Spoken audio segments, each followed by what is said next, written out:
Hi friends, అందరికీ good morning.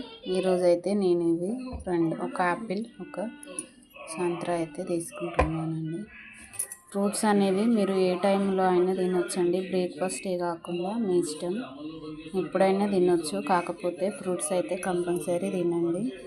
జ్యూసులు కాకుండా ఫ్రూట్స్ తింటే ఇంకా చాలా మంచిదండి, ఎందుకంటే ఫైబర్ ఉంటాయి కాబట్టి. ఫ్రూట్స్ అయితే తప్పకుండా రోజు తినండి ఫ్రెండ్స్, మంచి ఆరోగ్యం అయితే ఉంటుంది. నాకు మేలు కలుగుతుంది కాబట్టి చెప్తున్నాను. ఒక హాస్పిటల్కి వెళ్ళడం కంటే అదే ఖర్చు ఇట్లా ఫ్రూట్స్ తింటే మంచి ఆరోగ్యం అయితే వస్తుందండి. మీకు నచ్చిన ఫ్రూట్స్ తినొచ్చు. రోజు 2 బాదం నానబెట్టినవి, 5-6 పల్లీలు కూడా నానబెట్టుకొని తినొచ్చండి. మంచి బలం వస్తుంది పల్లీలు తినడం వల్ల కూడా. అవి కూడా నైట్ నానబెట్టుకొని పొద్దున్నే తినేయొచ్చండి. ఓట్స్ కూడా చాలా మంచిదండి, ఫైబర్ ఉంటుంది దాంట్లో కూడా. ఓట్స్ కూడా తినొచ్చు.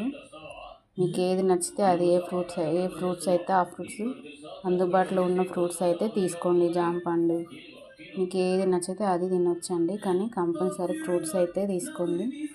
మంచి ఆరోగ్యం కోసం ఫ్రూట్స్ అయితే తినండి ఫ్రెండ్స్. లేడీస్కి అయితే ఇంకా చాలా అవసరం అండి. చాలా ప్రాబ్లమ్స్ అయితే వస్తాయి కదా, చిన్న చిన్న ప్రాబ్లమ్స్, లేడీస్ ప్రాబ్లమ్స్ అయితే ఉంటాయి కదండి. అందుకోసమే చెప్తున్నాను. మీకు నచ్చినట్టయితే లైక్ చేయండి, షేర్ చేయండి, కామెంట్ చేయండి, ఫ్రెండ్స్ అండ్ ఫ్యామిలీకి షేర్ చేయండి.